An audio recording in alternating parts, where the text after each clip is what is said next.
Hello, everyone. Welcome to the Pass First podcast. My name is Hugh, and I'm here with co-host Max I'm here. and David. I am also here. Now, there's been a little bit of news in the NBA, a little bit of change, a little bit of momentum moving forward, talking about resuming play during this time of quarantine. Max, do you want to elaborate on the details of recent proposals? Well, do I ever?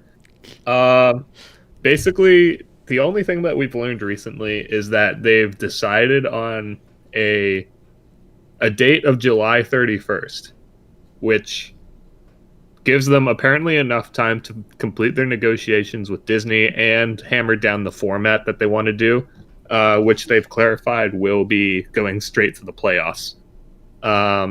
The only interesting thing that really came out of this was that the idea of the format will be including 20 to 22 teams.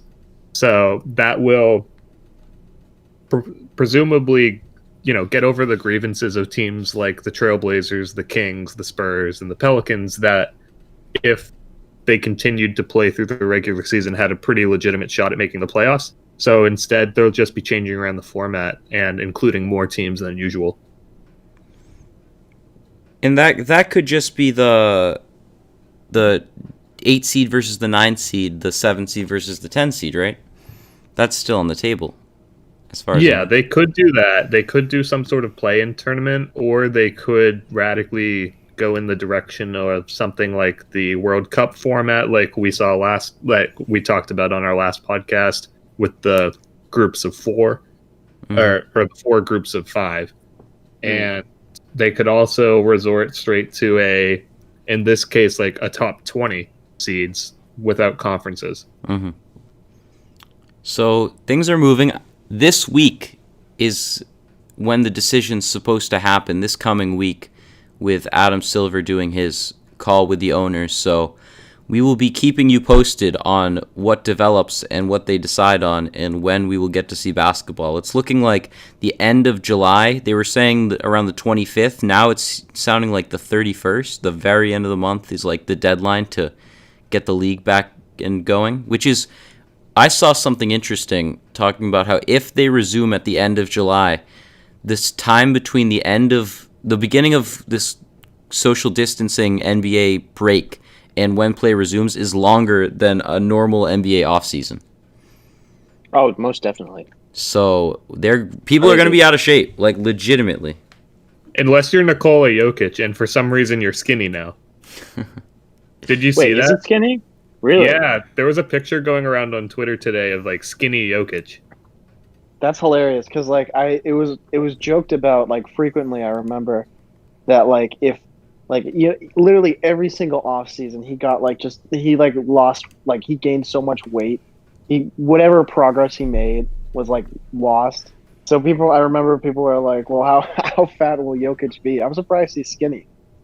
That's Jokic, interesting. He's locked in. Finally committed to the diet. I think they want a good playoff run. Yeah.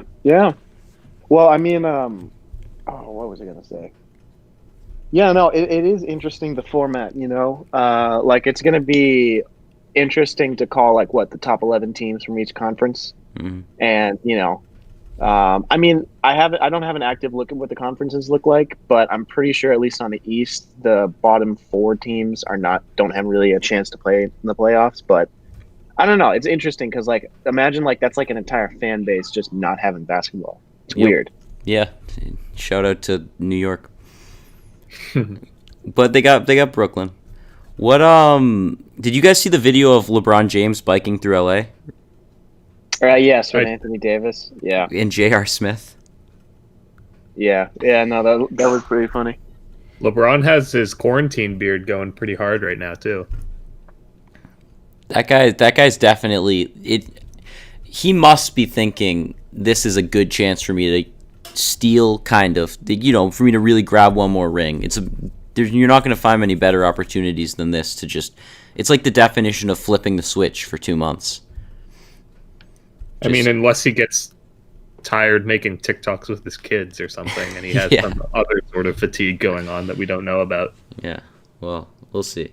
That's Today, about it for news, though. yeah, not much to talk about, but what we do have to talk about are big, bold, brash predictions about the future of the National Basketball Association and which young stars, which top prospects, which players are going to come together and make the best teams to decide the decade. And to make it more fun, we've decided to draft our own future teams of these young stars and see what dream team we can put together that would win the most rings and the most titles in the next decade. So 10 years, 2020 through 2029, which 5 players would you want to put on a team to win the most rings, to dominate their conference?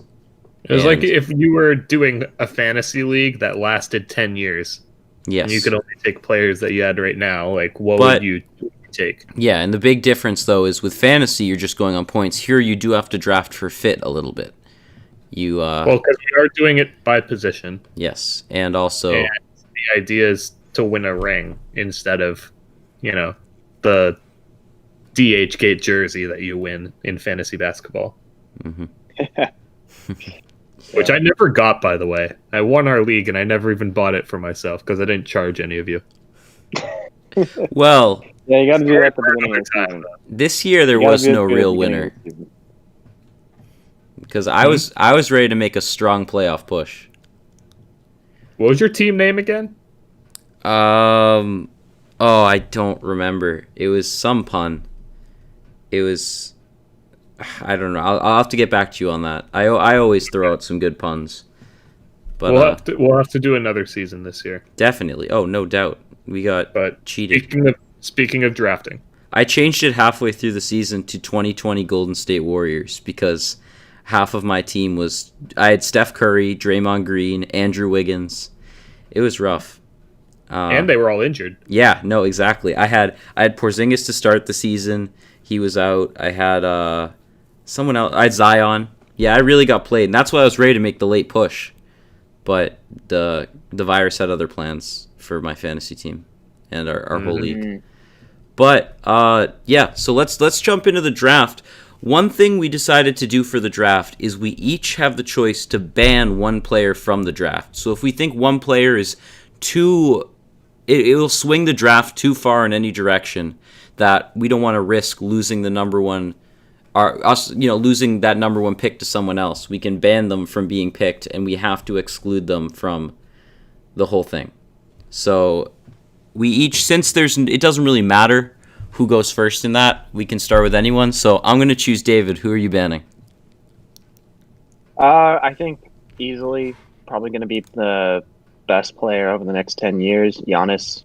I think that's kind of a lock. It would. I feel like any team that has him obviously is going to, has a better chance of being the better team. And I think it would be definitely a challenge for us to think of other people, because I want the flaming hot takes. I want the I want the LaMelo balls going to number one. Don't spoil my pick. All right, Giannis doesn't look very happy about this. I'll say that first. Giannis does not look happy that you're leaving him out of his prime decade to take all of the rings. A timely graphic, Hugh. His Jordan decade to just win six in one decade. Poor guy. I guess we'll take a moment because of that. Since we can't pick him for our teams, let's speculate. How are the Bucks going to do in the next 10 years? What are our thoughts? Good? You think so? Do we think he's staying? Are we on the same page? We think he's going to stay? I think so. Well, how long is his deal? Because they're not trading him, so... I think he's a free agent that's next summer. Oh, is he? Did he not get... Either that... Yeah, I don't know if he's gotten his extension yet. Or he may be on, like, a 3-year extension, because, he was drafted a while ago. He was... In 2016, he signed a 4-year, $100 million extension that runs through the 2021 season. It's a big extension. But he's going to be getting that Supermax money pretty soon. Yeah. So he actually does have one more year on this deal before they have to sign him again. But they can offer him the most money out of anyone because they're re-signing a player. They have retention. Yeah. And I really think that they should be able to keep a pretty solid core around him for the foreseeable future. My thought is just, as long as your organization isn't completely incompetent, chances are your star is going to stick around. There's exceptions. There's the Kawhi Leonards where he has a weird injury and I mean, that was a different level of incompetence where the medical team, I guess, failed him in some way. Or he didn't trust them. And then Shaq was another issue. I don't know how Orlando handled that situation, but generally speaking, your star, there's enough incentive to get your Damian Lillards, your Russell Westbrook to an extent. That guy's ego got the best of him anyway. But generally speaking, players should stick around, as long as the organization values them enough to build around them. Well, and they seem like a really solid organization. Exactly. I mean, Coach Bud is fantastic, and they've made all the right decisions since they've drafted him. Yeah, no, they've definitely, and they orchestrated this offense entirely based on his strengths, which is just, it should be incentive. It's like Durant left because he didn't think he was playing the style of basketball that he wanted. Giannis, if this isn't the style of basketball he wants to play, then I don't know what he wants, because they will bend over backwards to play whatever style he thinks is best. Yeah, no, I like. It's always funny because like you see those like photoshopped jersey swaps of him in like a Lakers uniform on Twitter, but like and people for some reason, I have no idea why, are still holding out hope that he'll join their favorite team. But I really don't see him going anywhere. They've made all the right decisions, from firing Jason Kidd, to bringing on Budenholzer, to keeping a core of him and Middleton around. Because Middleton, I feel like also is a great number two to Giannis, because he kind of provides that perimeter offense and defense that, is somewhat missing from his game. So I think it would take a really, really, really big problem for them to screw it up. Because I haven't heard anything from Giannis that leads me to believe otherwise. Another thing is that the way he is as a person, he's not one of those people that grew up just going to AAU camps and always wanting more and wanting stardom and wanting to be he's not part of the Instagram basketball generation where they might prefer to go to the Knicks or the Lakers for that. He's much more, I think he's pretty grateful for where he's at, and he just wants to be good. I think he cares way more about his playing than his stardom. Yeah, he doesn't strike me as like an LA personality at all. Yeah. Kawhi didn't either, but he's basically put forth time and time again that he has no anticipation of joining any banana boat cruise or something like that. Apparently he's had different offers to work with different stars like over the summers, and he's just straight up turned them down because he just sees them as competition. He doesn't really want to work with people that aren't on his team, and I think that's really like refreshing. Yeah, I feel like that. Yeah, he doesn't want them to see that quote. How inconsistent his jumper is even in practice. He doesn't want them seeing that. He wants to just leak at the beginning of every season. For the next 10 years, I want to see a leak come out from Giannis's camp or the Bucks talking about how Giannis has finally figured out his three-point shot consistently. And a month goes by in which they're a little bit worried about it before they realize it's not true. I don't know if he'll ever get it. As much as we praise Giannis, I don't know if that man will ever get a consistent three-point stroke. Yeah, I mean, you usually don't start from nothing like he had, Yeah, that's true.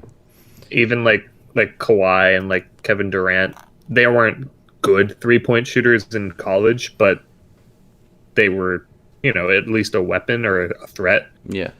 So, I mean, whereas he was starting from don't guard him at all, he's not going to take it to where he is now. Not even Ben Simmons bad, but up there. So, let's move to Max. Do you want to give your ban? Um, this is my favorite player, so it hurts me to say that he won't be on my team, but he also won't be on any of your teams. So no Luka. How could you?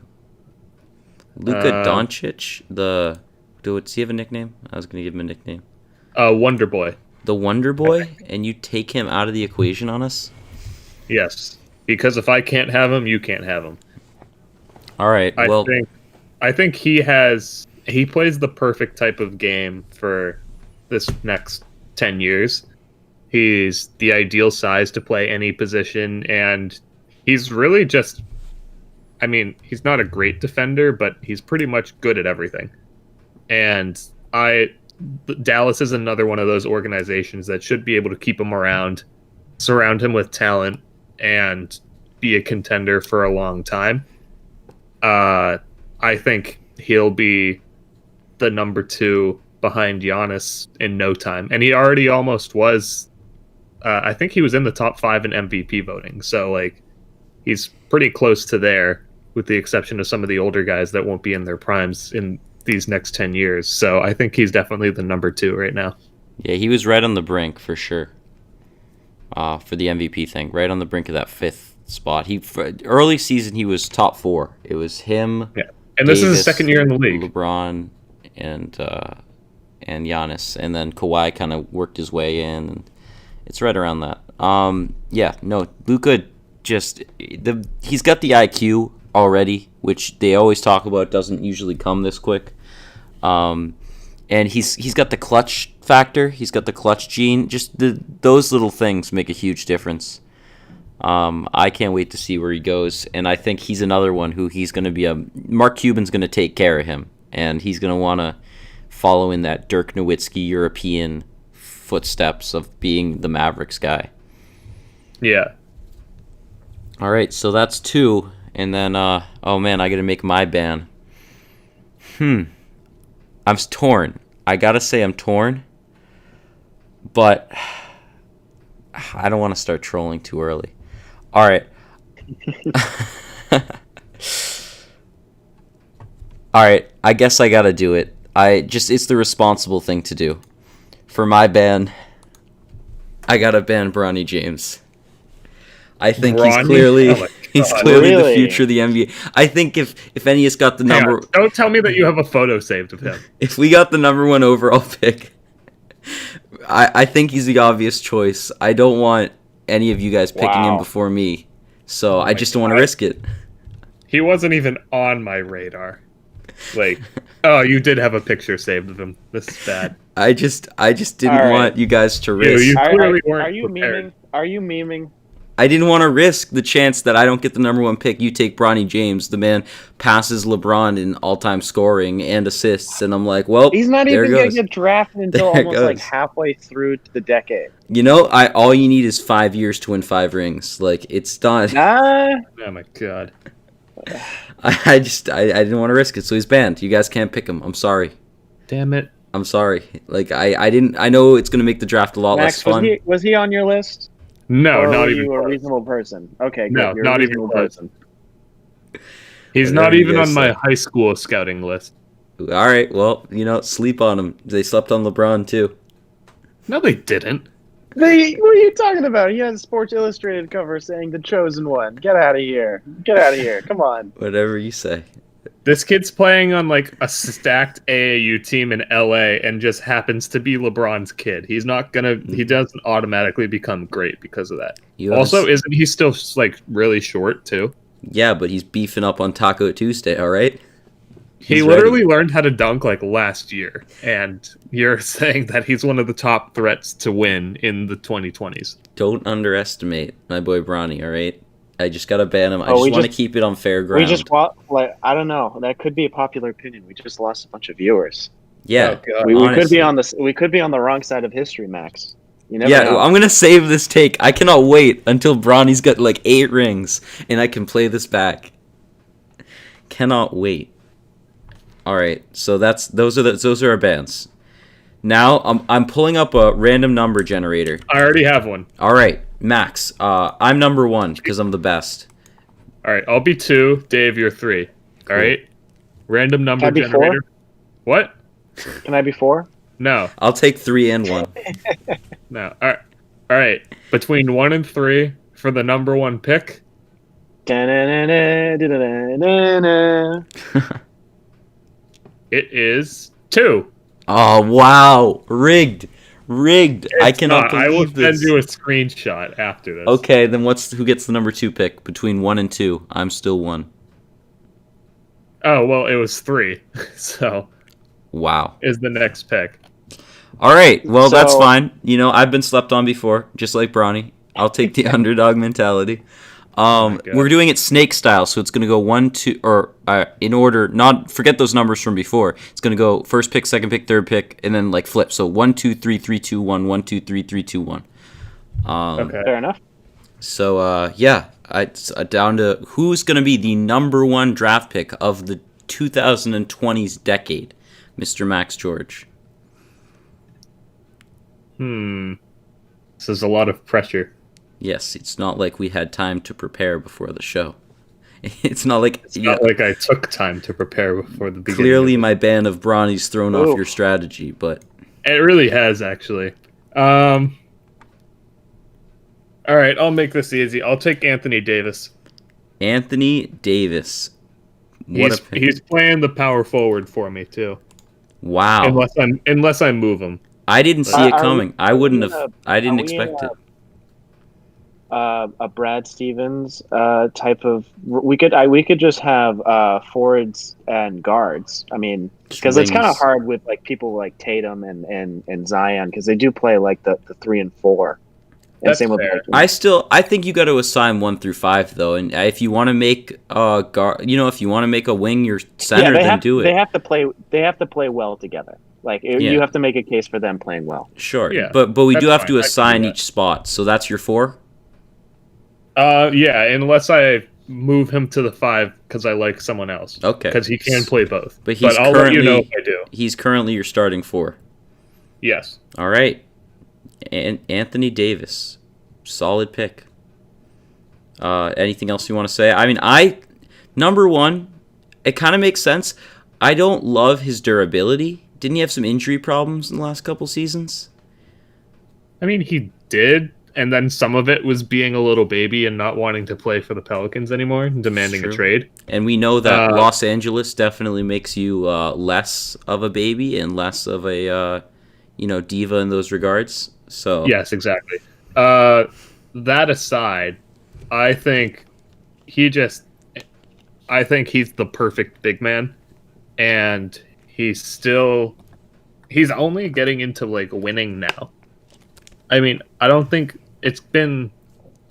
college. It's kind of hard to put it all on him in terms of that really bad New Orleans team that he was with in terms of like carrying a team. But now I think like he's in his prime and he will be throughout this generation.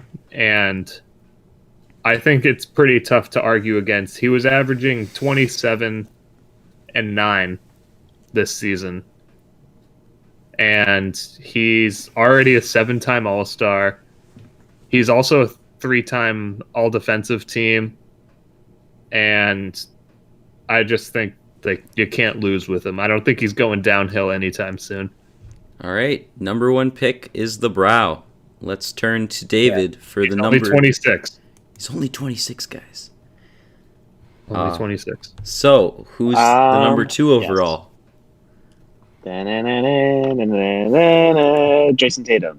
Jason I think Tatum of the Boston Yes. Celtics is moving over Yes. to Team David. So this is a draft about who is going to win you a championship and how well are they going to be able to play with other stars on the same team. I think Jason Tatum is a great pick for, I think, adaptability and being able to move between the 3 and the 4. Very versatile skill set. He's definitely has some work, but in the passing game, but I've seen improvement from his rookie year. Like he just keeps getting better. The beard finally connected for him, so he's kind of unlocking his power. Very important. As far as winning champions too, I think this is a good pick because he's already in a situation where he's on a top team that's incredibly young and very much set up for the future. So the likelihood, there's a bunch of other guys, who are on teams that, are near the bottom, that have been near the bottom of the standings for a while, because they've been acquiring picks and whatnot. But I feel like Tatum's in a unique position as he's already, on a contending team, that is going to be great for, who knows how many years. And you're putting him at the 3, I assume? I am. No, you don't think... Not too many wings. Not too many wings, young wings that are... I could find at least. You don't think a little bit of Tatum's success has to do with Brad Stevens' system? You stand on his individual talents and merits alone as the number 2 player you'd have on your team in the whole league for the 2020s? Yeah, I would say so, because number 5 player, because Luka, Giannis, and Bronny are above. But then, yeah, after that, please stop putting Bronny on our list. You're discrediting our podcast. Well, you can make the argument that it's, Brad Stevens' system that's kind of unlocking Tatum, but at the same time, a lot of the minutes that he does play, like he's been good in isolation, he's been good off catch and shoot. He's very, part of being in Brad Stevens' system is being a versatile player, being able to guard 1 through 4 on defense, and being able to help, being able to switch. And I think I've seen, excellent progress in all of those regards, and everything's kind of pointing to him, hopefully winning a championship soon. Let's hope for it. Let's hope so. Yeah, that's solid. That's a solid pick. You can't disrespect the pick. Not the pick I would have made, but I respect it. Yeah, Hugh, we get it. You're a genius. You see the future, and you see Bronny James running the league. I'm just saying, it's down to my pick. I'm number 3, and if there's 3 things that I like in this world, I'm a man who knows what he likes. I like dominance, I like hype, and I like gumbo. So I'm taking Zion Williamson, the beast in just the brick wall with legs, as the cornerstone of my franchise. The refrigerator himself. Yes, the walking, talking, dunking refrigerator. Booger McFarland reincarnated. I'm taking him because the man cannot be stopped by most players in the NBA already. And I think he's gonna get bigger. I think he's gonna figure out how to, condition his body the right way to last in the NBA. And he's going to be a walking 25 to 30 points a game because nobody can play defense on him. And he's just too athletic. You said that our 2 picks were unexpected. Did you expect Zion to go number 1? Did I say yours was? I guess I did. Well, no, I didn't expect him to go number 1. I guess I just didn't expect Davis, and then they were fine picks. They were fine picks. I'm not going to call it your picks. It's just no huge MVP potential between either of them. Zion's on his way to 3 to 4 MVPs over the next 5 years. So hey, we didn't say who's going to win the most MVPs. We said who's going to win the most championships. So. I'm just kidding. I'm kidding on that one. But no, Zion is you know what? Throw Tatum on him. Let him guard him. All right, that's all I'll say. I rest my case. We'll throw Anthony Davis on him on my team. That'll be fine. All right, yeah. When Anthony Davis has his leg, Anthony Davis will crumble. That was really well worded. He will crumble. I didn't want to put out any true physical threats against an NBA star when all I have to back him up is another star I haven't met. But let's just say nobody wants to stand in front of a human wrecking ball. And that is Zion Williamson. Anthony Davis can take as many charges as he wants, but he'll it's just not block great. him. Zion's after they measured him at the combine, he's 6'5". Well, honestly, I'm not sure what position I'm putting him at yet because I have a lot of thoughts. I'm putting him at the 4 for you. Well, I'm depending on how much height I go with, the 3's in play. It's in play. We don't know. The future of the NBA is going to be fun. the future of the NBA could be tall ball rather than small ball. We'll see. Maybe speed. Maybe the thing of the 2020s is speed doesn't matter. Wouldn't that be a hot take? Luka. Speed is dead. It's just Luka's running the league. There's no speed going on. Yeah. Well, that's my. You have another pick now. Yeah, and now I get to make another. Well, this is tricky. I have a few guys that are basically tied at the top of my list. I think. Okay. So, I've invested young. So I'm gonna get a little bit older, but still young. I know Zion's a born leader, and he's dealt with some injury problems, but is going to learn how to overcome them from another man who had to overcome some injury problems early in his career. It's going to be the new Twin Towers up here with Zion Williamson and the living process, Joel Embiid. That's my number 4. Joel Embiid is going. Ooh. He's leaving Philly. They're going to rebuild around. Depends if you guys pick Ben. Maybe they're rebuilding around Tobias Harris. He's Yay. A top 3 in terms of pure centers. You could argue he's the best pure center in the league. He shouldn't have to do some of the things that he does to supplement that Sixers team. If he could just focus on his strengths, then he would be a much better player and much more efficient. He's going to work on his conditioning because when I draft my coach of the 2020s, we'll see why. We are now. Right. You're going to see why it's very. We're going to run a tight ship, all right? None of this Brett Brown, touchy-feely, tank for number 1 picks nonsense. Wait, can I guess who it is? We're going to not until. No. You said there's no fooling around. It's definitely Tom Thibodeau. We'll give it some time, okay? Give it some time. We're only drafting 7 guys. This is like his fever dream. That's so true. He only has to play his center, his 7 best players. He has no choice. That's great. But he can run them into the ground as much as he wants. We'll get there. But it's Embiid, it's Zion, it's just utter. Embiid's going to teach Zion how to troll, so after he dunks on someone, he just mocks them. It's going to be great. They're going to be the most obnoxious team. They're waddle up the court together. Yeah, all right. It's fine. It's fine, guys. Tall ball's the future, and that's more like a wide ball. It's about length. It's wide about ball. If you have both of those guys in New Orleans, there's no chance that their conditioning gets better. There's two things. There's 2 things that matter in the NBA, and it's length and Instagram, and both of them are Instagram phenomenon. So those are my 2 picks. I can't wait for that to be a draft stat. It's just like clout. Yeah, I mean, Zion has said Zion had more clout than half the NBA in high school. So he has a surplus. And then Embiid came from Africa. He had to build it from the ground up. So there's no 2 people who have a greater respect for Instagram clout than these 2.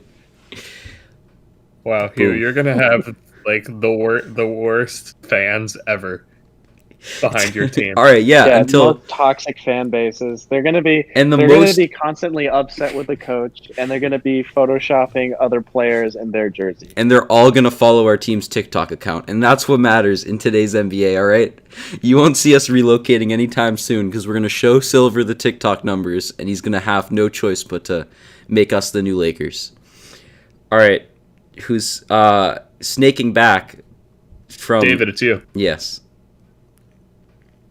All right, so what is this? With the 5th pick, I am going to take Jokic. Nikola Jokic at my 5 position. Wasn't expecting it. I think that, the game has changed for centers. I feel like, being able to, I would say being able to space the floor and being able to be a great passer are indications of a great offensive center, and I don't think you can find that combination better anywhere else other than Nikola Jokic. So, I mean, it is noted that his defense is somewhat lacking, but what he can give you on the offensive end is, something spectacular in terms of, being able to move the ball around, being able to find shooters, being able to post up, score at an incredibly efficient, clip. I think for me, this is definitely the second. This was probably going to be my third pick if I got the chance. Wow. So yeah, no, I definitely I'm big Jokic guy. I mean, I think he does get a little overrated at times by people who like to just look at basketball reference all day, but I think he is truth be told, he is probably one of the better centers alongside Embiid for the near future, and I think he's in a pretty good situation with the Nuggets. I think they're trending upwards, so who knows? Maybe maybe they can actually make it somewhere in the playoffs. Maybe. Do we know his age? Is he like 26, 27? Is that right? So I think he's 26. 26. So yeah, he's got a Oh good. wait, no, I think he is 25 actually. He's got a good prime 10 years for this decade. We'll be seeing a lot of Jokic in the future, and yeah, not a flashy pick. I don't know about the Instagram followers, but Hey, everyone loves over-the-head passes from the post. yeah.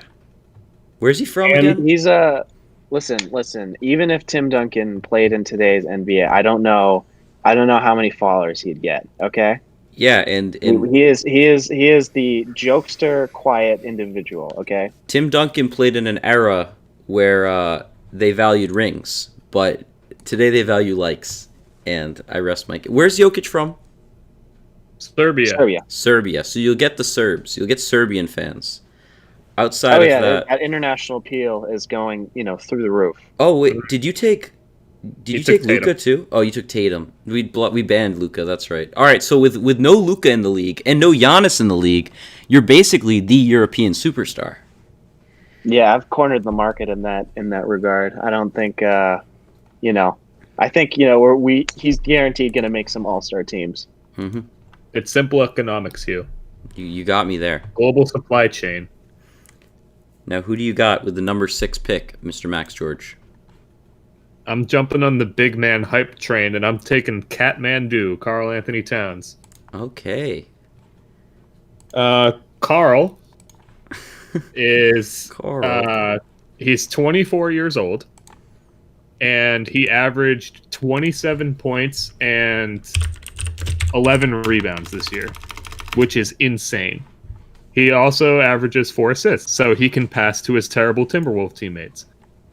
I think this guy is the best center in the league, and he has any weakness that Jokic or Embiid has, Towns makes up for. I don't know what he can't do as a center, Win games. Exactly. However, this man, up until the trade deadline this year, who was his second best player? Wiggins? All right. Wait. Don't be spoiling my next draft picks, okay? I'm sorry. Your mega team, your super team of Bronny and Andrew Wiggins. Yeah. It's coming. Yeah, Towns is a better 3-point shooter than both of these players. He's a better athlete than both of these players, and he's younger. So I don't see why you wouldn't take Karl Anthony Towns. So he is my clear pick at number, where are we? 6? Yes. So the cat is on my team. I like the pick. I do. I respect the pick. I don't think he has that Embiid drive, but I The still drive like to the pick. eat a hamburger before the start of the game. Okay, well, it's complicated because Embiid's complicated because the man likes to ball. The man practices. The man does his thing. It's just he's working with the 76ers medical staff, all right? That's like it's well known as the worst medical staff in the league. So I don't think they're teaching him what nutrition is. I cannot wait to get him in front of. If we're going on clout, Karl Anthony Towns has he's kind of cornered the gamer market as well. He's got charisma. He's a great streamer. All the young kids love him. You guys can have the gamers. Yeah, I'll concede take the gamers. and the unibrow enthusiasts. That'll be my team. That's your niche. Yeah. And then Willie's got the Europeans, and I have TikTok. Yeah, so this is the future. Good God. All right. I have the next pick, too. Okay. And I'm taking...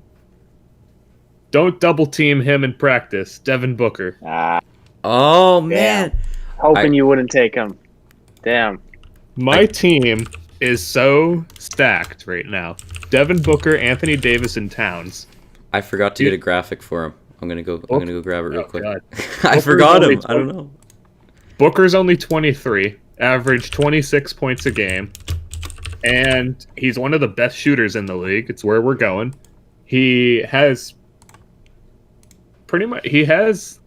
just like a winning attitude behind also being on a really bad Suns team. I don't think that he has empty stats. Well, I want to ask if we can take who had a higher winning percentage, Anthony Davis on the Pelicans, Karl Anthony Towns on the Timberwolves, or Devin Booker on the Suns, because it's getting pretty rough over there with the whole I don't know. winning mentality. I gotta say you're missing a little bit of a clutch gene here. Bronny could have gave that to you, but hey, any of these three guys, if they were on a team with any one of these other people that we're ever going to draft, they would be in the playoffs and MVP candidates. Any one of these three. Okay, fair. But I just think that like there's a certain threshold that you get to that you're beyond just empty stats, and it gets to a point where you're clearly carrying the team and there's just nothing else you can do. And I think Booker and Towns are at that level. Didn't Booker and Davis play together in college? No, they just both went to Kentucky. Oh, okay. Okay, I wasn't sure if we got the eras mixed. Okay. Actually, and so did Towns. So they all Kentucky. went to Kentucky. I see. I think I know who your coach might be by the end of this. That would be awesome. Take Coach Cal. Yeah, I mean, it's in play. You can take anyone you want. He's not that old, right? Yeah, he'd be pretty good. Yeah. I'll just be like the top pick hype team from out of college. Yeah. So Booker, Davis, and Towns. I'm good to go. We have a lot of scoring, not a lot of weaknesses, and we're young, we're athletic, we're versatile, we're ready to go. From my very quick research, Towns and Booker played together. Okay, yeah. I knew Booker played with some tall guy who stole a lot of the credit, but I wasn't sure who it was. Yeah, Booker was a lower pick because I don't think he played as much in college. So yeah. So Dave, you're up. Yeah, you're up. Number 7. Okay. 7th pick. 7. First of round 3. No, I already took Booker. Oh, true. So 8th pick. 2nd of round 3. Learn how a snake works. All right, it's a lot of counting. All right, for the 8th pick, I will be taking the stinky cheese man, offensive god, Trae Young. All right. Well, you've never seen that? Do you know who the stinky cheese man is? You've never seen that? No, I haven't. Oh, it's like a weird childhood book, but if you look up who the stinky cheese man is, and then you put him next to Trae Young, my pick. I'm on it. You're going to see a lot of resemblance. But do you really want that to be the face of your franchise, Dave? Come on. Listen, I already have Tatum. I already have Nikola. I know my team is not looking very defensive at the moment, but we are going to run teams out of the gym in terms of scoring. I thought you were going to run people out of the gym with Jokic. I was like, oh. In terms of between the legs passing, nutmeg everyone. I think he definitely gives you so much spacing on the court, and you need someone who can handle the ball outside of Tatum. And I think he makes, I think he would probably be the primary ball handler on this team, with Tatum being the second option for that. So in terms of playmaking, I think he'll be well. And as far as championship aspirations, I think the Hawks are in a very good position, arguably to grow. I don't know what their pick situation is, but I feel like they could certainly make some moves and, start tapping into the playoffs very soon. You've definitely lost me on this stinky cheese man, so I don't know how I can go with the pick. I don't like his personality as much. I think he's annoying, but I think he's a great player, and he's the future of the point guard style. Are we completely conceding that point guards are done playing defense for the rest of the NBA? Kind of feels like it. All right. And then my second question is, you lost me on the pick once you said the stinky cheese man thing, because I have the graphic up now, and please let me know if anyone sees the resemblance, because I'm lost. Is this the right guy? Can you put it in our Discord? No, it's on the stream. Oh, really? Yeah. Let me see. Uh-huh. I don't know. I don't know. Dave, what pictures of Trae Young made you see his head as a cylinder? I don't know. It's something about that hair on a bar of soap haircut he's rocking at the moment. I don't know. Maybe he just knocks it gives down me threes. Serious stinky cheese vibes. It just as a vibe, he gives me very much, that look. Maybe the cheese man. That's my opinion. Maybe the cheese man just knocks down threes, and I didn't know. Just secretly in his backyard, he just shoots mozzarella balls into a hoop. He's a sniper, yeah. But okay, questionable pick from David, but we'll stick with it. I think that brings it around to me. I gotta continue to fill up my roster. This is tough because, man, they're really for a league. If you're looking for clout, I know who you're gonna take. No, well, here's my issue. For a league that's trending towards shooting, there really aren't that many shooters that are around. I can't. There's no one that. And you don't have any either. Exactly. So yeah, I guess there's only one guy that can just knock him down from three with complete consistency that I can think of left. I mean, Steph Curry's 32, so he's too old. So I think it's got to be the future, and that is LaMelo Ball. Oh, God. No. I knew you were going to do this. LaMelo Ball. He runs with our consistency of clout, all right? And he sinks shots from the logo. Those are two things that, once again, matter in the 2020s. We're not looking at the 2010s. We're not looking at your 90s rough and tumble basketball. We're not looking at any of that. We're not looking at franchise players like Trae Young who go to Oklahoma.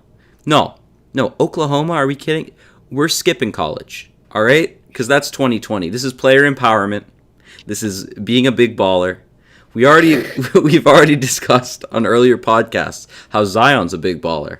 So it only fits with team chemistry to bring in another, and that's LaMelo. LaMelo's gonna knock down. We're gonna run a very simple offense. Joel Embiid dunks a lot, Zion dunks a lot, and LaMelo hits shots from the logo.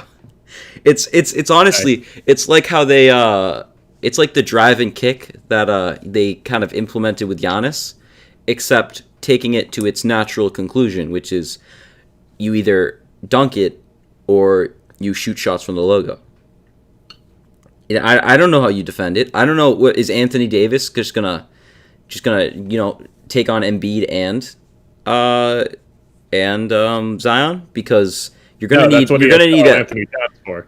need at least. Oh, that's true. Because the issue is you're gonna need at least a double team on Melo out there with his speed and his won't agility. Just he's gonna be running circles around anyone you send out to half court. When he's shooting over painters in Australia. Well, I'm just saying, when you're picking him up at half court, you're gonna get tired. So that's we'll just hang out and get the rebound. It'll be fine. Mm-hmm. I think the rebound's called an inbounds when you're swishing threes, but sure. Yeah, so that's my team so far. I think LaMelo, he's also got the athleticism to play defense, so he'll be locking down Trae Young on the regular. And Devin Booker, come on. We send one double at him, he gets angry and he quits. So we got a good team going. He spikes the ball on the ground and throws a hissy fit. He just punches LaMelo in the face. Oh, so those are the three we got so far. Now I get to pick another, right? You do. So this is the 10th do. pick. I think so. Yeah. All right. So we're gonna have to strengthen the African bloodlines here, and bring in a little more height because again, it's Excuse me. Yeah. Be careful. well, all right. I mean, Joel Embiid came from Africa.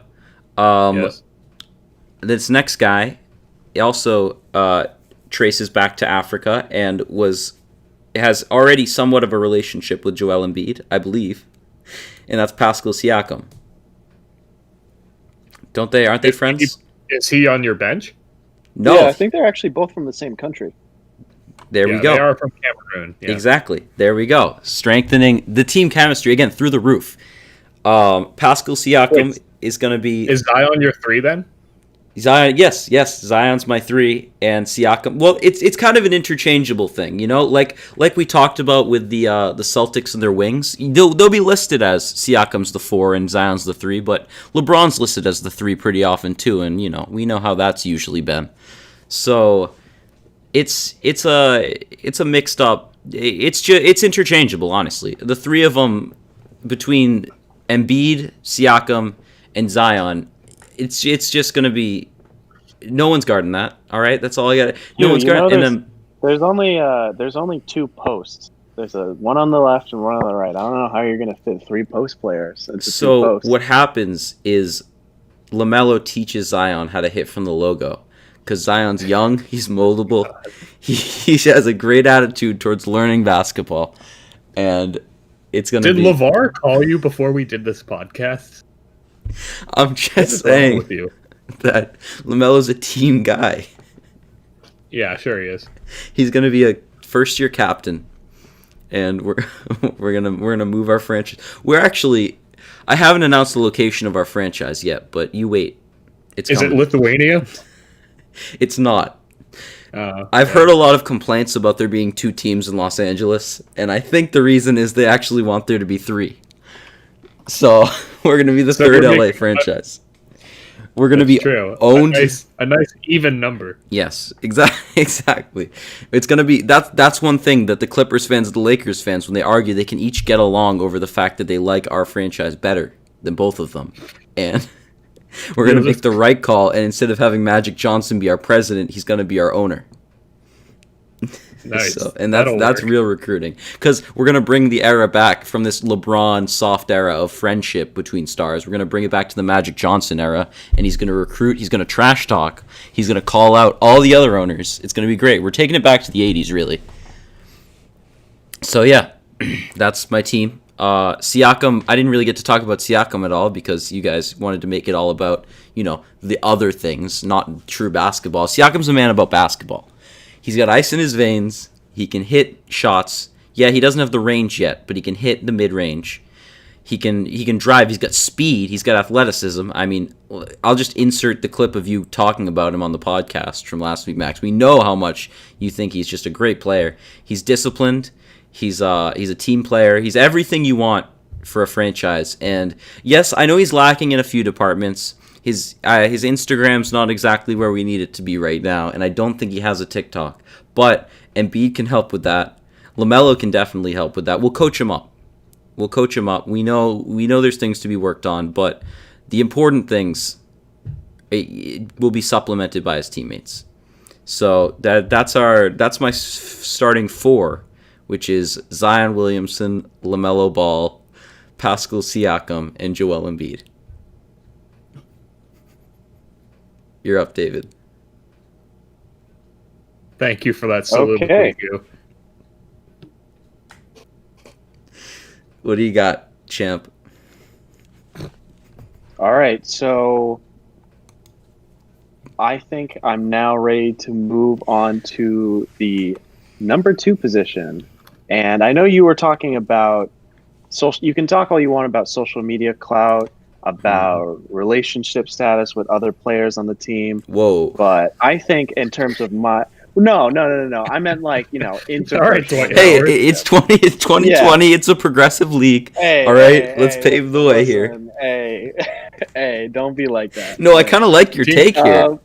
Yeah, team chemistry is Like very this important. could be 20. The 90s were about hating each other. The 2000s were about loving your teammates, and the 2020s is about really loving your teammates. I kind of like that. I like the 80s, 90s, 2000s, 2010s. It's just the next. It's the next progression of basketball. Every That's 20 very years. woke of you, David. Good job. Very woke. You've redeemed yourself from the things you said Very, off the very. air. Oh yeah, but very, very progressive of me. But I think the next pick for me makes a lot of sense. Spider-Man himself, Donovan Mitchell.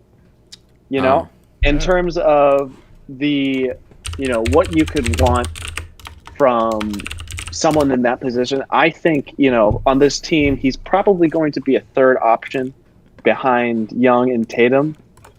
And I think he does really well. I think he would play really well as a shooting guard on this team. He does, have a social media relationship with Jason Tatum. They're always retweeting each other, subtweeting each other.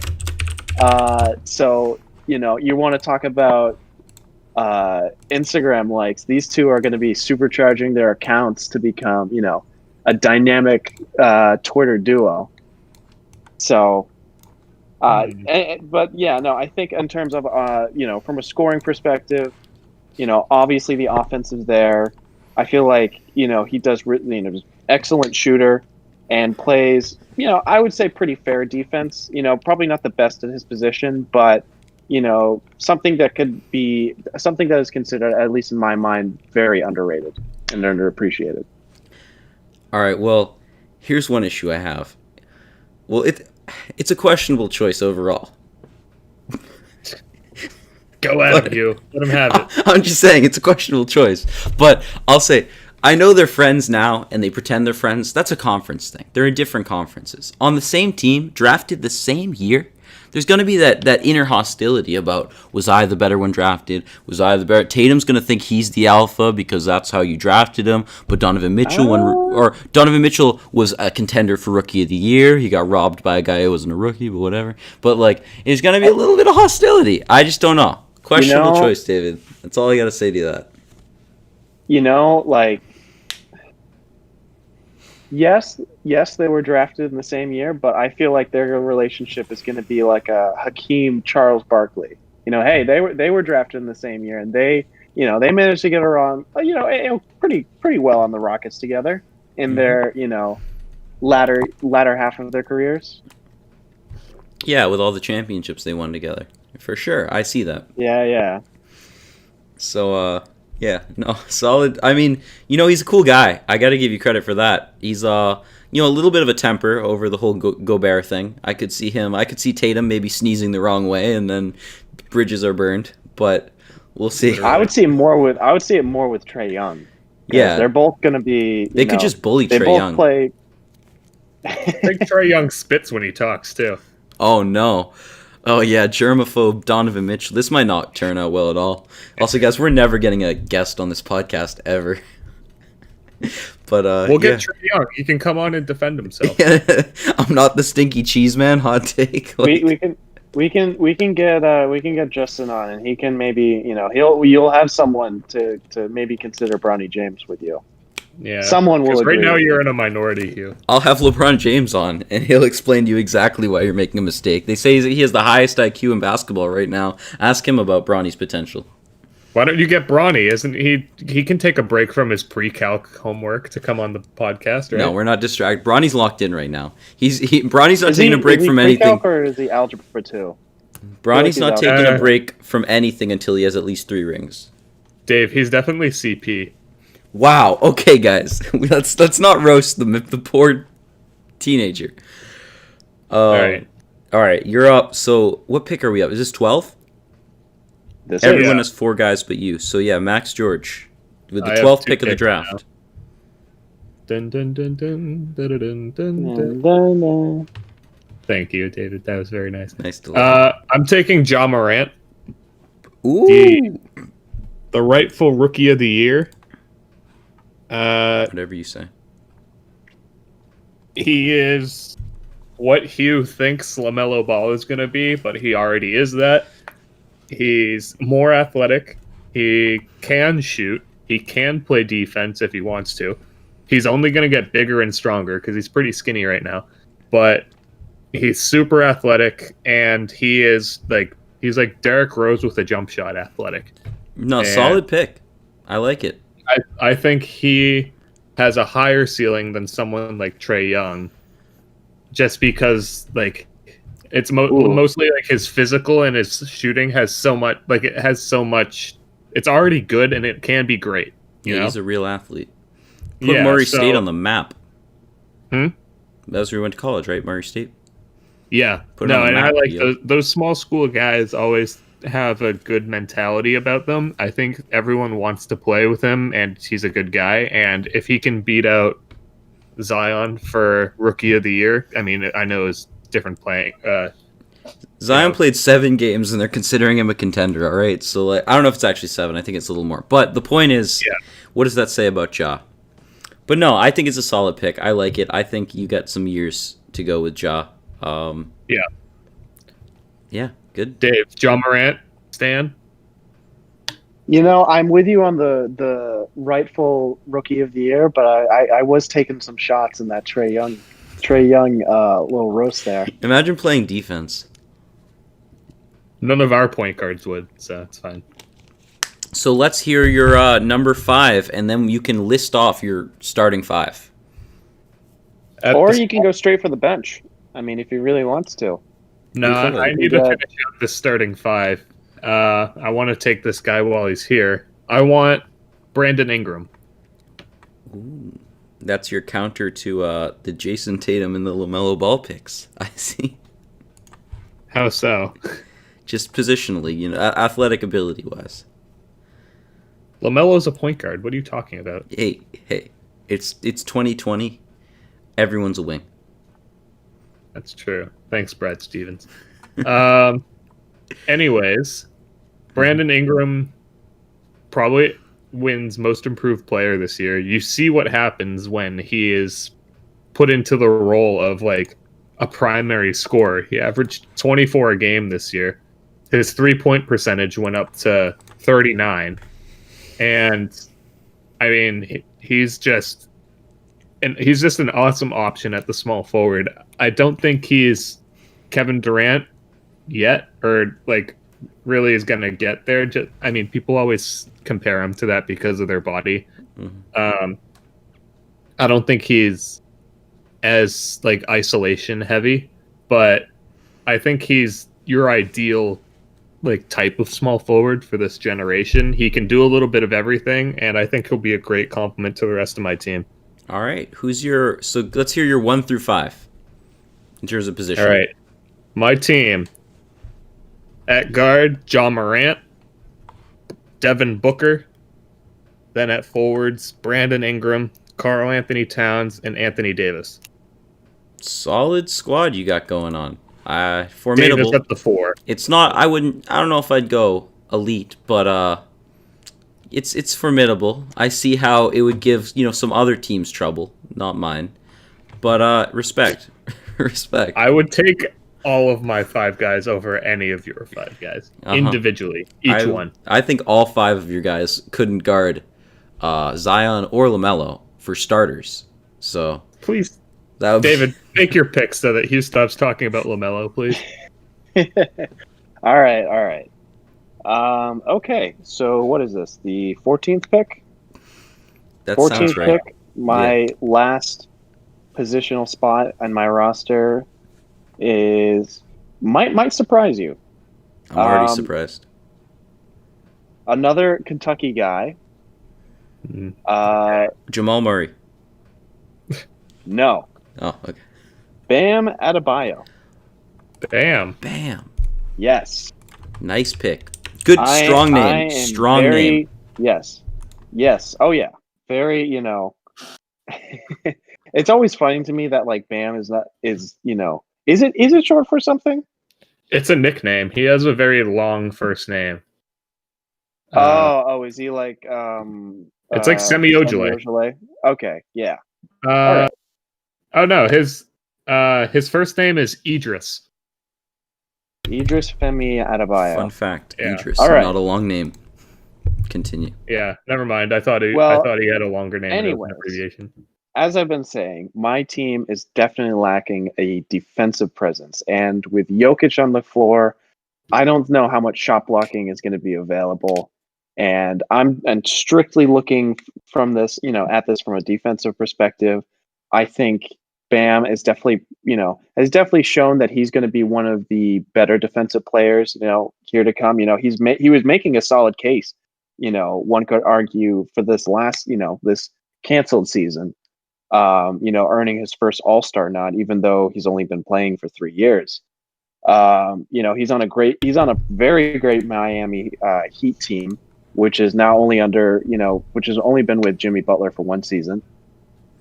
And, I still feel like his ceiling is still a lot higher. He's very much a raw talent. He's definitely lacks outside shooting, but I think what he can give you in shot blocking and positional defense, being able to guard 1 through 5, I think that's, untouchable at least, and definitely a good addition to this very, offense heavy team. Okay, so it's a strange choice. I'll say that for sure. But I mean, who on your team is going to be guarding the best player on my team? Who on your team? Well, who's the best player on your team? But wait, I just got to ask about this peculiar choice. How does this strengthen your European ties? What do you mean? Like, I know you're looking for one European guy, Hugh. Yeah, exactly. Yeah. You're looking for that audience, but you're not really capitalizing. I'm just wondering he's diversifying. Okay. I'm diversifying. Okay, where's Bam from exactly? He was born in New Jersey, so. So you got Jersey. All right, for the big lights. I see. Man, all right.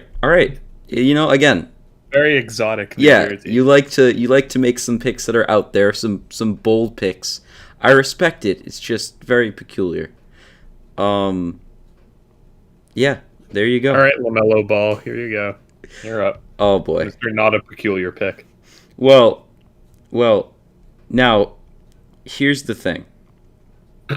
This is a very tough decision for me because I do think we need a little more of a veteran presence. So okay.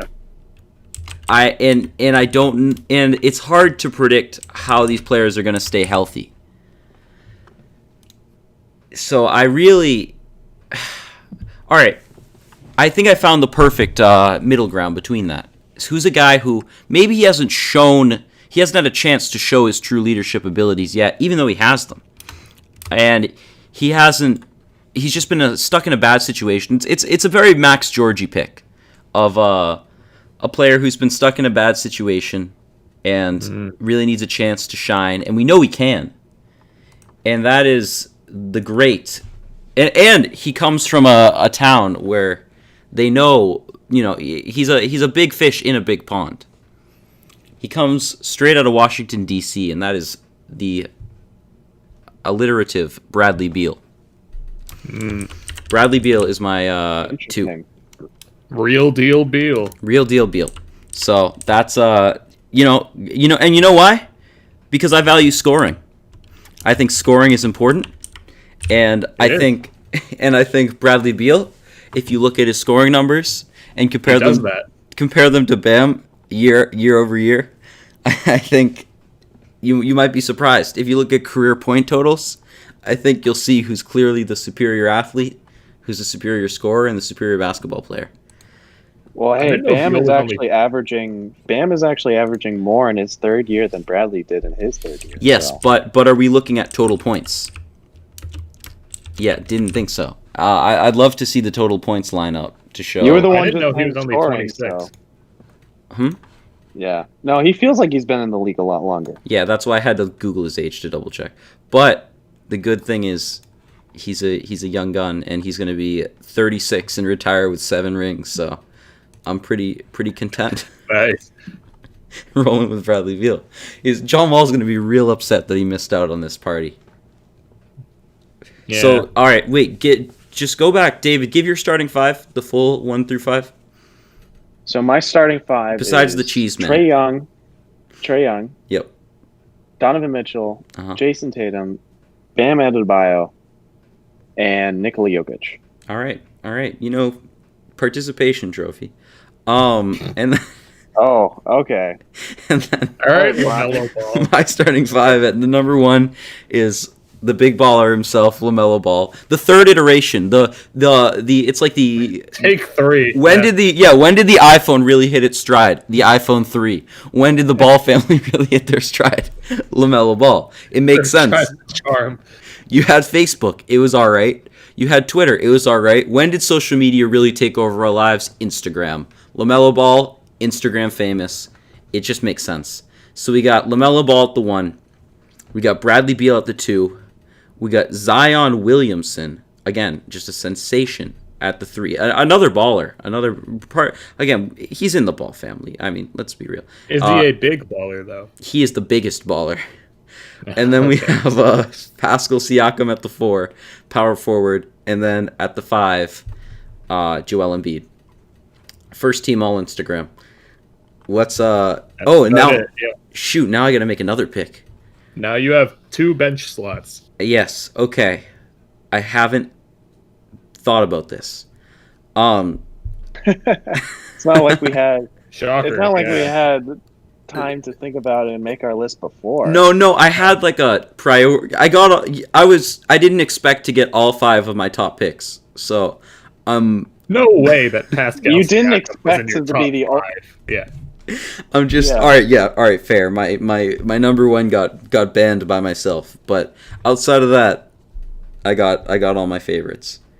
So, if you remember the career of Spurs great Tim Duncan, you'll remember that at the very end of his career, he was still able to put in important minutes off the bench and lead them to championships that way because he had ice in his veins.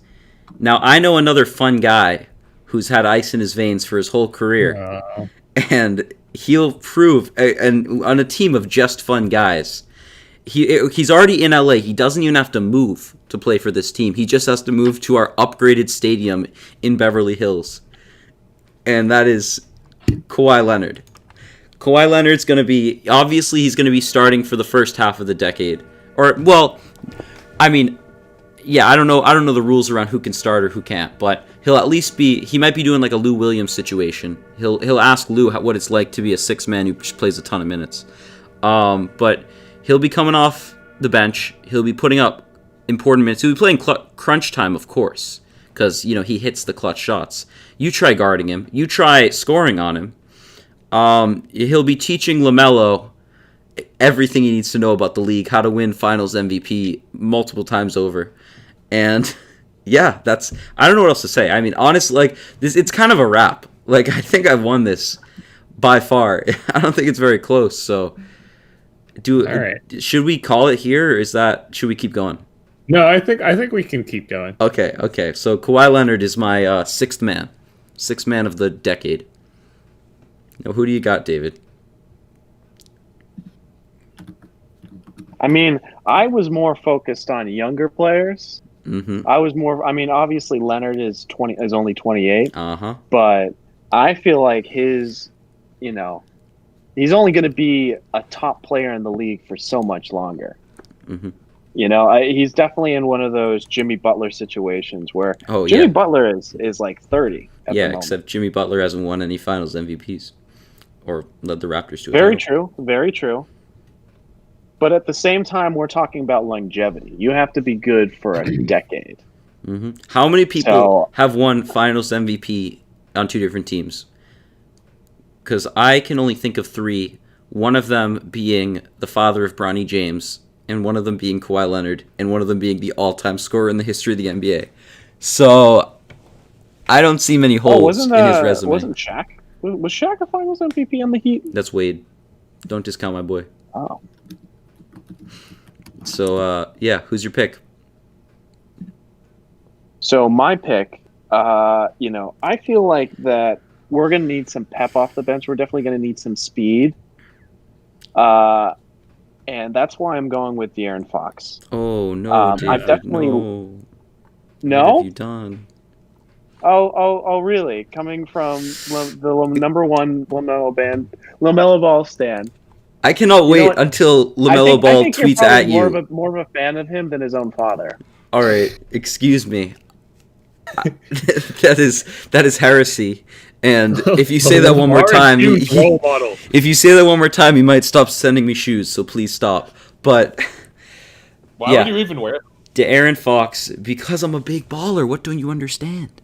De'Aaron Fox and Jake Paul wears them sometimes. So yeah, I mean, again, you're consistent, David. I'll give you that. Now, let's hear why De'Aaron Fox straight out of right? Yes. consistently picking people who went to Kentucky. That was me, but Well, oh yeah, no, that's you guys one- gotta have a oh, trade because nah, that's fine. wait, didn't you I pick have two my guys point. from Kentucky though, David? Didn't you pick another one, or was it did you I pick picked three, I picked Max? Bam. Okay, so we got two guys on David's team, two guys on Max's team, and then my team's all Three guys about. on Max. No, I have 3 Kentucky guys. You have three? Jeez. All right. Well, Yeah, I have Booker, Davis, Davis, and and Towns. Towns. my team's about diversity and love, so it's fine. Go ahead with your bigoted Kentucky picks. What do you want? What? Why De'Aaron Fox? Well, I'm going to need someone who can run the offense while Trae Young is sitting down. I feel like it's definitely, guys like him, Morant, and Young are definitely leading the way towards a, more of a guard-centric and big-centric league heading forward. And, I think he definitely stands out as a top prospect. He's on a very young Kings team where he's definitely shown, year-to-year improvement, though I feel like the jump that he made this year has probably been his greatest.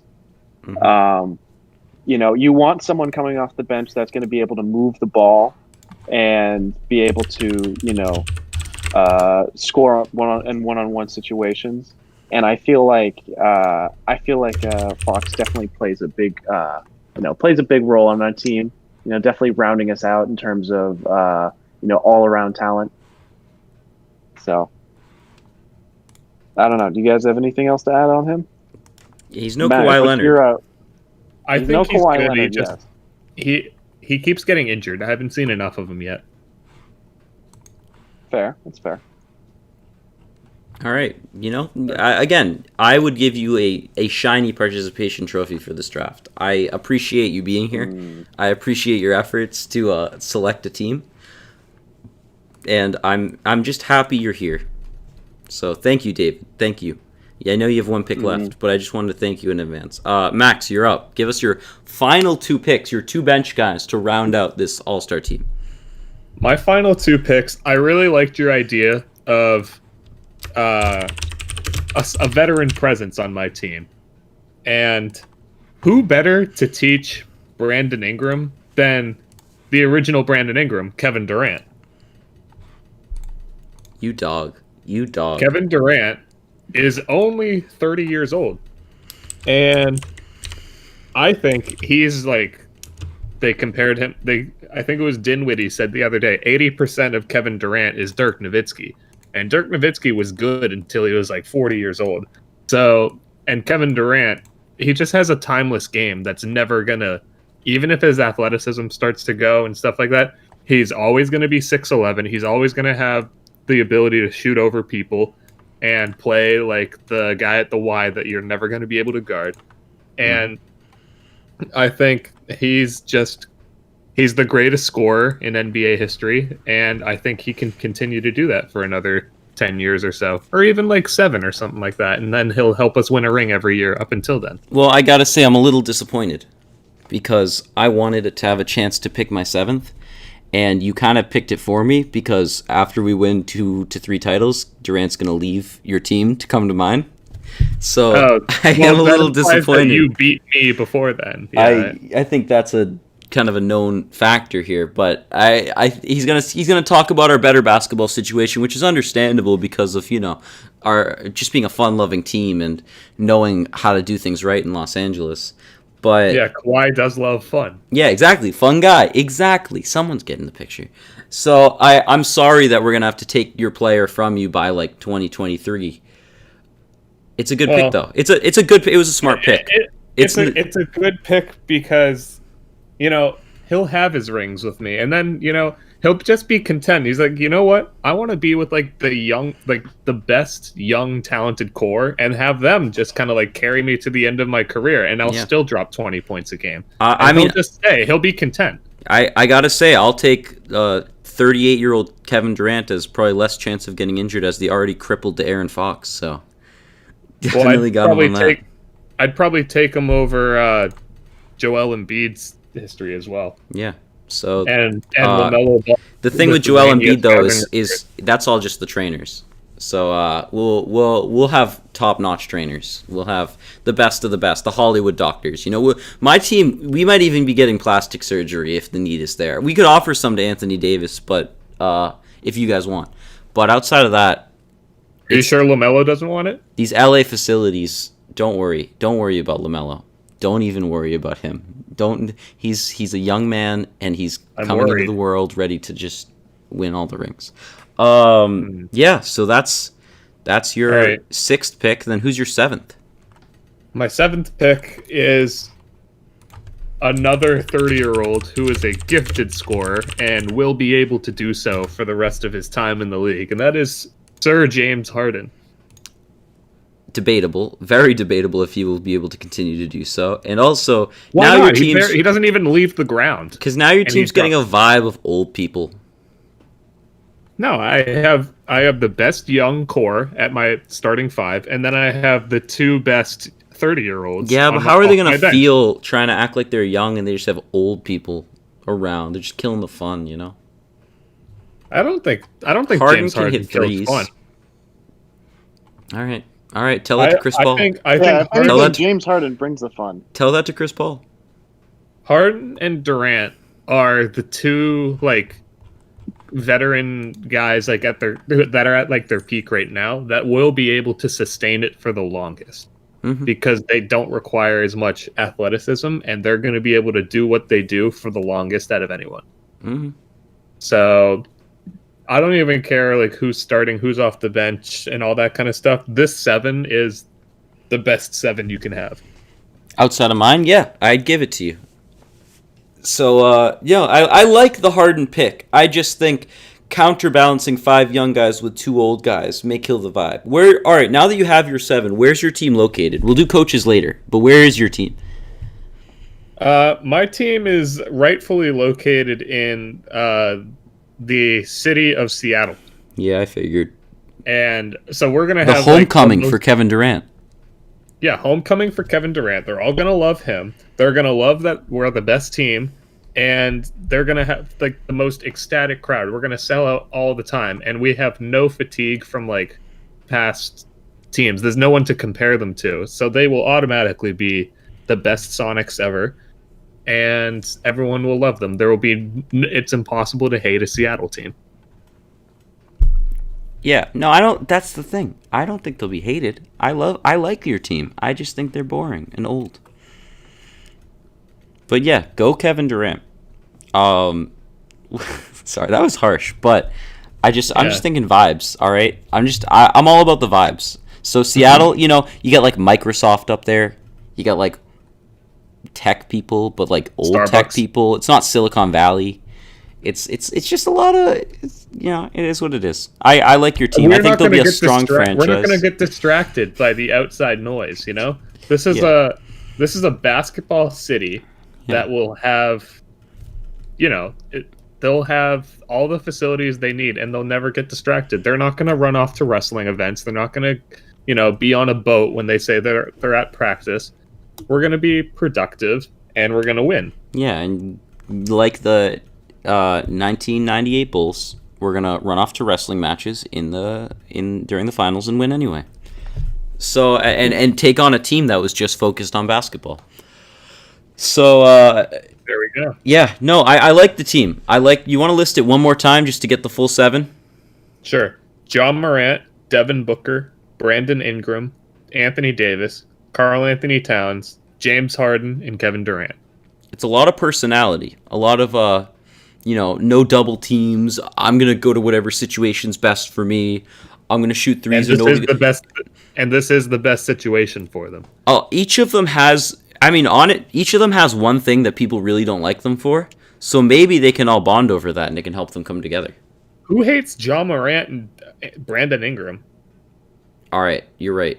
You Brandon Ingram, and Towns? Towns is super likable. Towns though, Timberwolves, And Beal. not great, not great. I have Beal's Beal. on Hugh's team. But no, Oh, John that's Morant. You got me on Ingram. I just didn't like 'cause he was a Laker. But no, I guess I see you on those two. I left. Oh, you out like LA? Hmm? You like LA? No, I love LA. LA's the place. You know, it's not the team, the Lakers. That's why we're the future of LA. Oh, gotcha. Okay. All right, nice team, solid roster. They'll be fun to watch. I want to see this late stage Kevin Durant get really angry as Harden just dribbles the ball for the whole shot clock.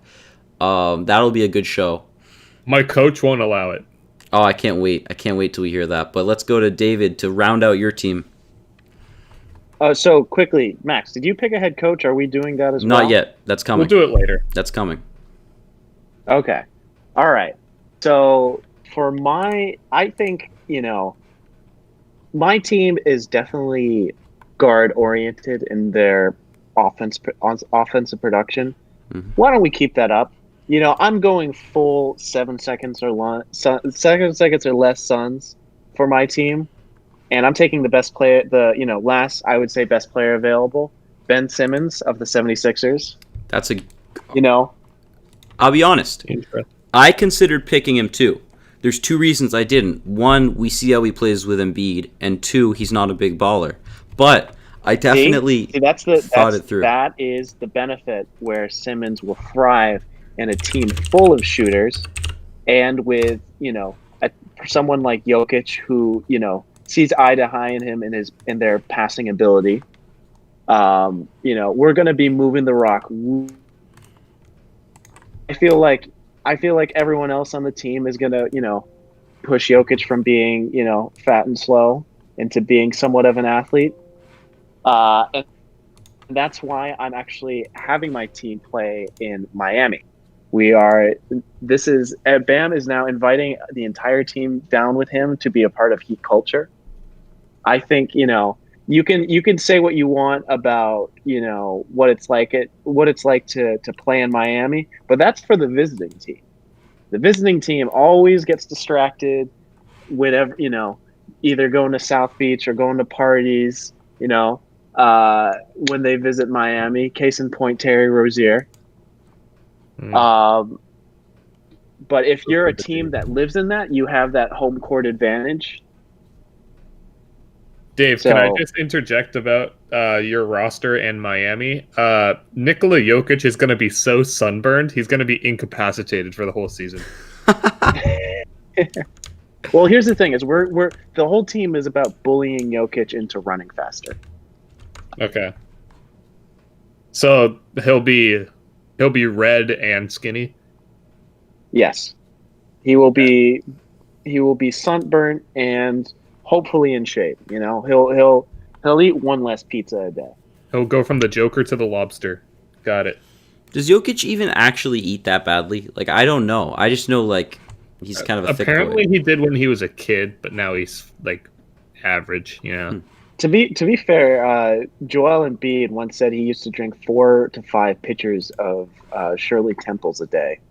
Legend. Something like that. Legend. See, this is why. That's a big baller move. It's a LiAngelo ball move. All right. So yeah, that's a solid team. The team, they'll show up, they'll play ball. They'll wonder why the GM made so many questionable decisions, but they'll definitely. They all know how to play basketball at somewhat of a high level. So I'll give you. You know what, Booley? I'm proud of you. I'm proud of what you've done. Hey man, I was strict for not putting any veterans on this list because my team is a team of the future. All right. Well, you're gonna Dave, love I'd take my your next pick. over Hughes, so. You're gonna love my next pick. My next pick is someone who's already played under the bright lights, but the wrong bright lights, the wrong attitude, the Madison Square Garden attitude. He needs the LA attitude, and that's Kristaps Porzingis. Oh my Porzingis God. has never Oh. been in the right situation. He's never had a Wow. chance to really thrive. How many 7-footers Oh, can just poor knock down Kristaps. threes? Because Poor he's gonna Kristaps. he's gonna exemplify Oh, tall I ball. feel so bad. He's gonna exemplify tall ball because he's gonna come into the system and they're gonna realize, oh, if you thought Steph Curry was the future, let's just take Steph Curry and make him 7 feet tall. Kristaps Porzingis, bang. Oh, Yeah, that's what I think of when I think Porzingis. Yeah, I'm just saying. I think of shots going in when I think of Porzingis. That's When- 100% what I think of. Wait, what? What do you think of? I 100% think of bang shots going in. You know, when I think of Kristaps. Porzingis. Yeah. This man. Under the tutelage Don't get me started.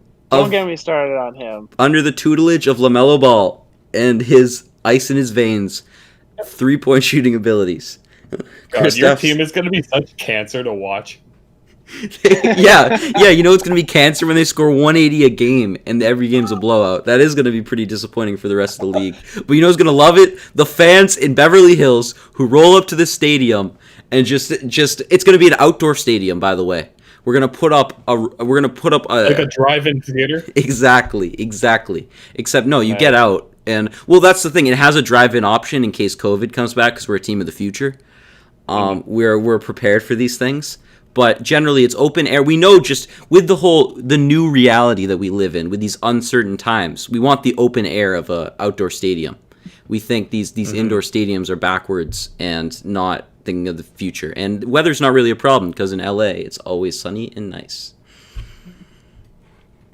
Unless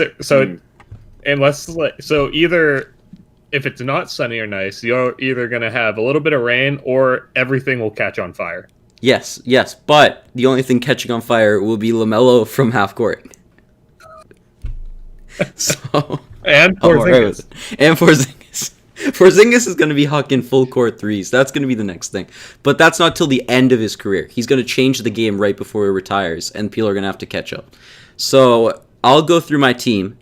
It is the starting one is LaMelo Ball. 2 is Bradley Beal. 3 is Zion Williamson. 4 is Pascal Siakam. 5 is Joel Embiid.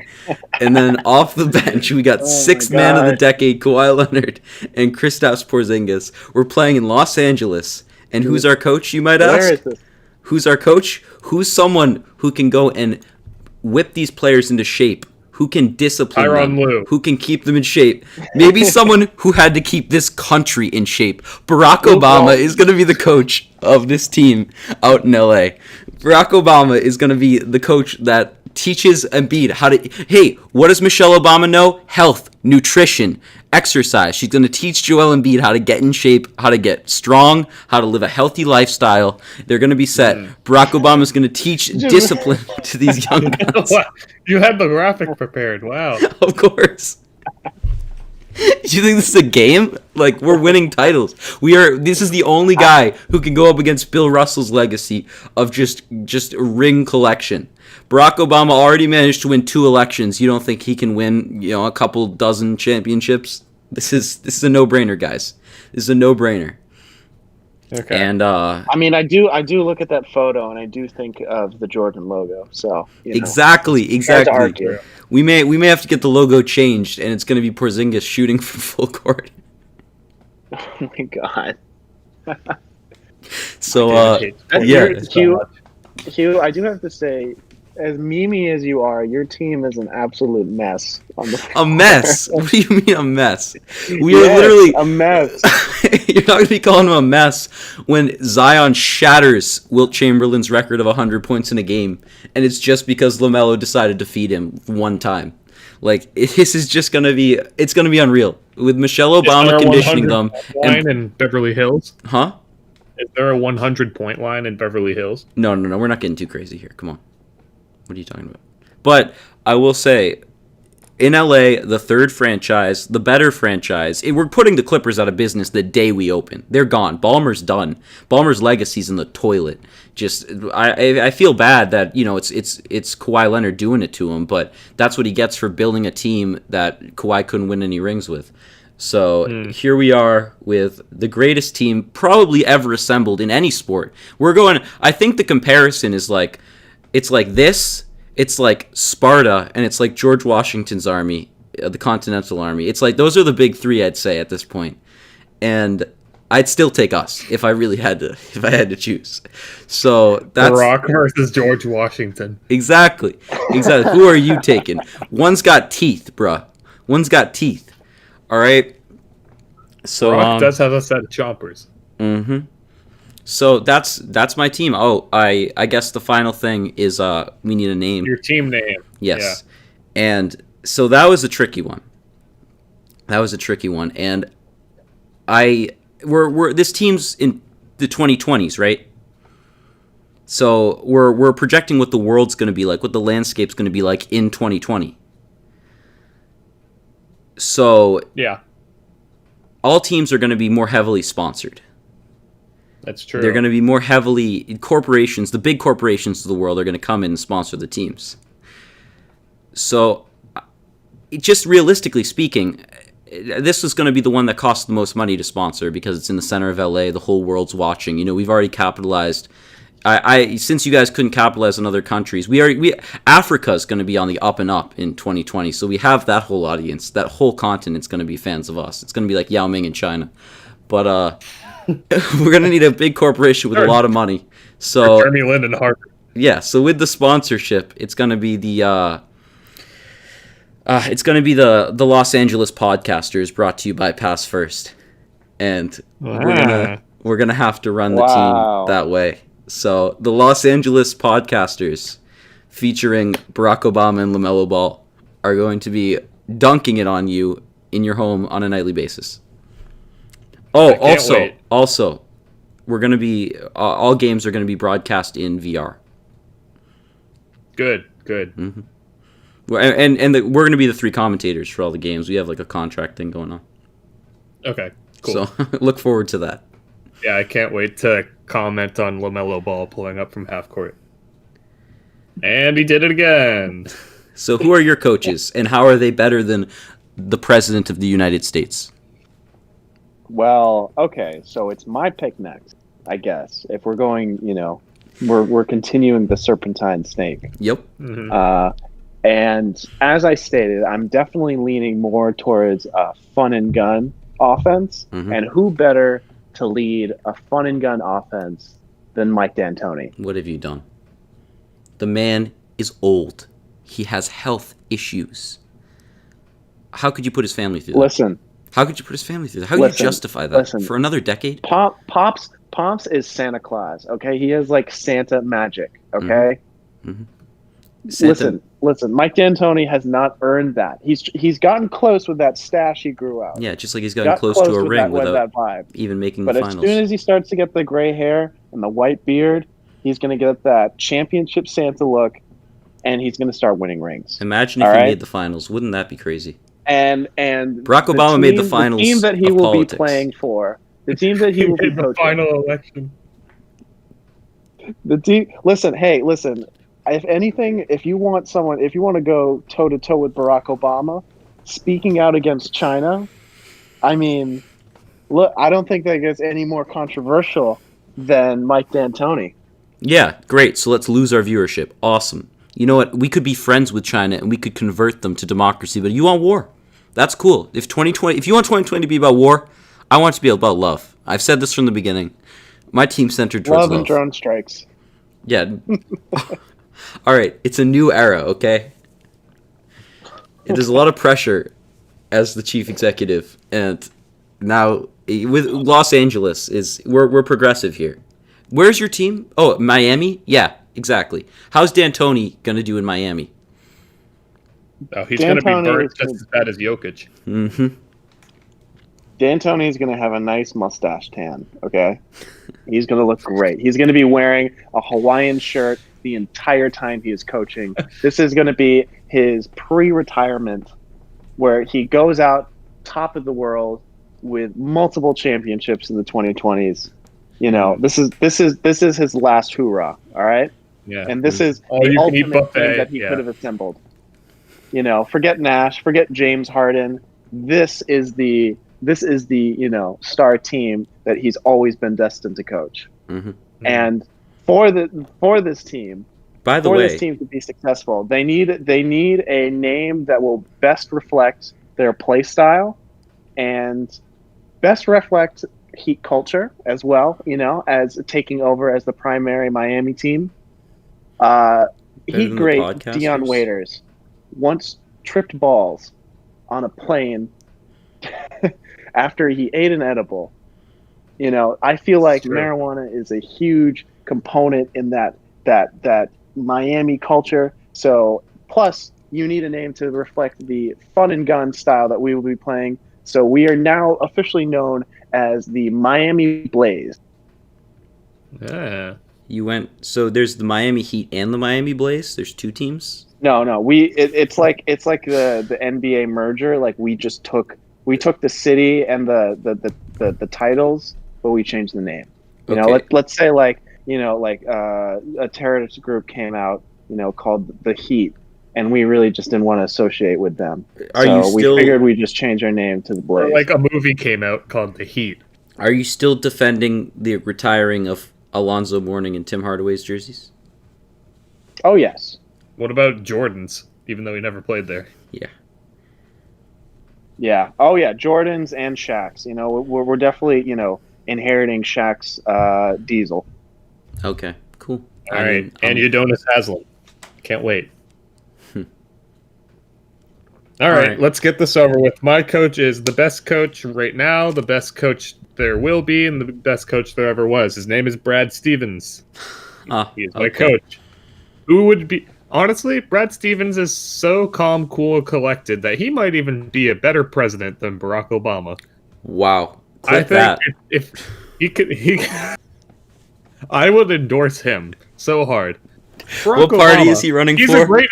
He's a great hooper. And he's a great communicator, but I mean, he keeps shooting down the NBA celebrity game. He has something against the NBA and playing basketball. Yeah. I don't know if he's going to have it cut out for him. So let's dive into this political thing out of bounds first. Master Brad Stevens. I'm taking Brad. Can we dive into the political aspect here? So, what platform is Brad Stevens running on if he runs for president?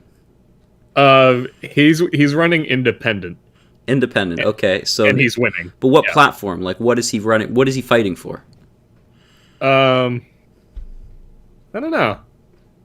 The good stuff. The good stuff. Brad Stevens. The good. And is Marcus Smart his VP? No, he's too fiery. His VP is Danny Ainge. I don't think. All right, if you think Danny can handle that, that's how you get business done. That's the art of the deal, right there. That's some like George Bush and what's his name? Dick Cheney type of Dick Cheney type of situation where Danny Ainge is just secretly firing drone strikes in the Middle East behind his back, like. But Brad just smiles and waves the exactly. whole time. Brad has no idea what's going on. Danny Ainge is embedding like Celtics franchises across the country. Each military base, he's storing draft picks in military bases so they get under the salary cap. We're gonna have so many draft picks too. We're gonna be set for not only the 2020s but the 2030s too. Our team looks to the future, and that's why our official sponsor is SpaceX. Okay, I like it. In the 2020s, and you're the Supersonics. We saw the launch yesterday. Elon Musk is going to be taking over. We're going to have commercial space flight before you know it. But you know what comes with that? Pirates. That's why we are the Seattle Space Pirates, baby. The Seattle Space Pirates, brought to you by SpaceX. And you're the what are you again? The Miami Blaze, brought to you by. Well, obviously, you know. They're going to be sponsored by the government subsidized dispensaries. So brought to you by the government. Boo. Boo. This is why Barack got out before all this nonsense. Brought to you by our failing economy. Brock loved a good puff. Haven't No, you seen no. that picture? Yeah, but he got out of the government business, you know? Oh, that's true. Yeah. Yeah. So now he's a podcaster. Exactly. I love this Miami Blaze brought to you by the failing economy, though. I appreciate that. Yes, the economy is on fire, and so are we. That's on their playoff T-shirts. Mm-hmm.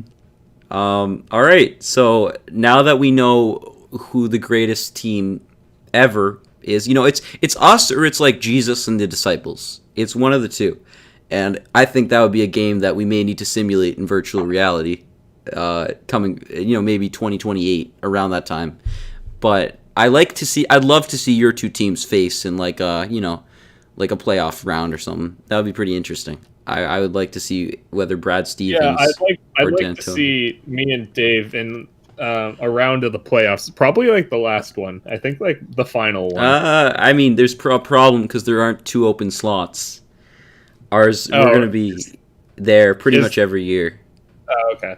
So that's the one issue there. Porzingis isn't going to let us get knocked out anything before the finals. He's going to will us back. The Seattle Space Pirates will be so far ahead in terms of technology and innovation and analytics. You're not even going to know what hit you. Someone has not seen how podcasting has taken off. If you think it's near peaking now, the trajectory's only getting steeper, man. Joe Rogan's taking us to the moon. Joe Rogan's going to be... Is Joe Rogan your owner? No. Joe Rogan's just it's like it's what's Drake? Yeah, what's Drake's thing? He's a global ambassador. Yeah. So when Pass First buys Joe Rogan's podcast, we're gonna make him the global ambassador. Gotcha. He's gonna do like MMA stuff on the side. Yeah. Before we end, do you think anyone was snubbed from our lists here? I do. Who do you think? I think that there was a major snub because while Barack Obama was a great leader, Putin kept pace with him for quite a few years. Putin stayed, I wouldn't put him... He drives a tight ship. Yeah, exactly. And I think putting D'Antoni above Vlad Putin to run your team is a little short-sighted. What about players? No, I think actually we covered the bases pretty well. It was a real disappointment. I mean, you never know what's coming out of the... I thought Lillard was going to get in. I thought about Lillard. I did. But Lillard's not 7 feet. So I want 3-point shooting ability, I'm going to take the guy who's 7 feet. Just shoot over him. Yeah, exactly. So that's the only reason. I was down to Lillard or the Porzingis, and only one of them has the height. Correctly. Yeah. It's like when I wanted to draft Bol, and I said, you can't teach height like 100 times last draft. And then we took Taco Fall, that's who got snubbed. Taco Fall got snubbed. Major snub. Yeah, that's true. I'm upset. Yeah, I guess he was absent from the social media following. He's our assistant coach that we had. Taco's your assistant coach after he gets injured once. It's Barack and Taco.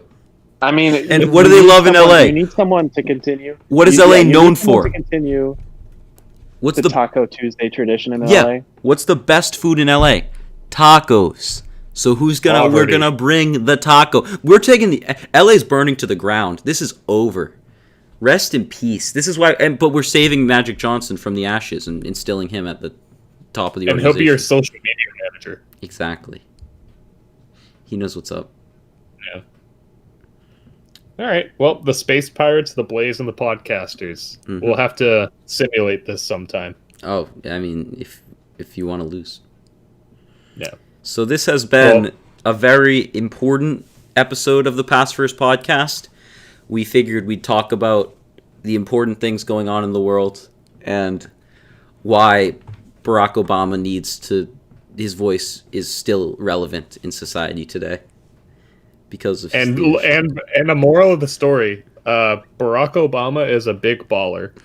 Mike D'Antoni loves sunburns and Hawaiian shirts, and Elon Musk and the Space Pirates are going to take over the league and be the future of basketball.